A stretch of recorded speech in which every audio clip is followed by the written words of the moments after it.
রাজ্যের সর্বত্র মসজিদ থেকে মাইক সরিয়ে দেওয়া হয়েছে, সর্বত্র মসজিদগুলো থেকে মাইক সরিয়ে দেওয়া হয়েছে। পরিবেশ দূষণের জন্য মন্দির হোক আর মসজিদ হোক ধারাবাহিকভাবে রোজ দৈনন্দিন আওয়াজ করাটা বাঞ্ছনীয় নয়। কোনো সময় ঈদ হোক বা দুর্গাপুজো হোক সেই সময় দুদিন, একদিন, 5 দিন মাইক বাজুক, সেটা কোনো আমাদের সবাই আমরা মেনে নিই। কিন্তু প্রত্যেক দিন দিনে 5 বার করে পরিবেশ দূষিত হবে। যে শুনতে চায় নাও তাকে শুনতে হবে।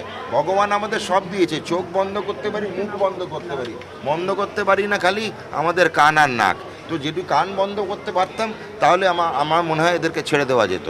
প্রত্যেক দিন দিনে 5 বার যদি আমাদের মাইকে শুনতে বাধ্য করা হয়, পরিবেশ দূষিত হয়, তাহলে কিন্তু এটা বন্ধ করার সময় এসছে। ভাবুন তো যদি 5 বার আমরা হনুমান চল্লিশা বা লক্ষ্মীর পাঁচালি পড়তাম, ভালো লাগতো শুনতে।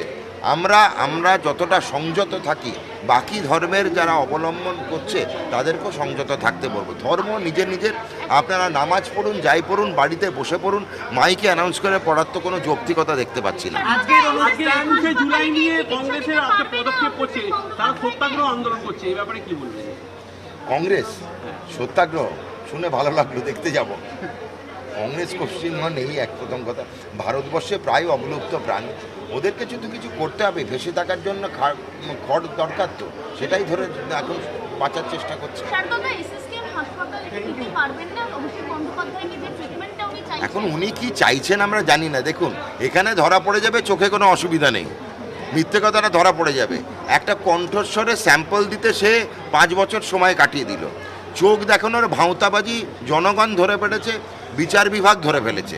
এখন যদি এসএসকেএমে যাওয়া যায়, আমরা সায়েন্টিফিক্যালি বলে দেবো না হয়তো চোখে কিছু নেই, সেই জন্য হয়তো উনি ভয় পাচ্ছেন।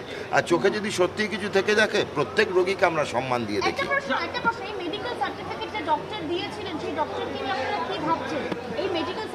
উনি সার্টিফিকেট দেয়নি, উনি বলেছিলেন বাইরে যাওয়ার দরকার আছে, বলেন বাইরে যেতে পারেন বলেছে। সে তো যে কোনো ডাক্তারবাবু লিখতে পারে যে উনি বলেছেন আমি বাইরে যাব, বলেছে ঠিক আছে বাইরে যেতে পারেন। ডাক্তারবাবুর কোনো দোষ নেই, কী দোষ আছে? উনি তো আর লিখে দেননি এই চিকিৎসাটা বাইরে ছাড়া হবেন না, লিখেছে কি? তাহলে তো বিচার বিভাগ বলেই দিত বাইরে যেতে হবে।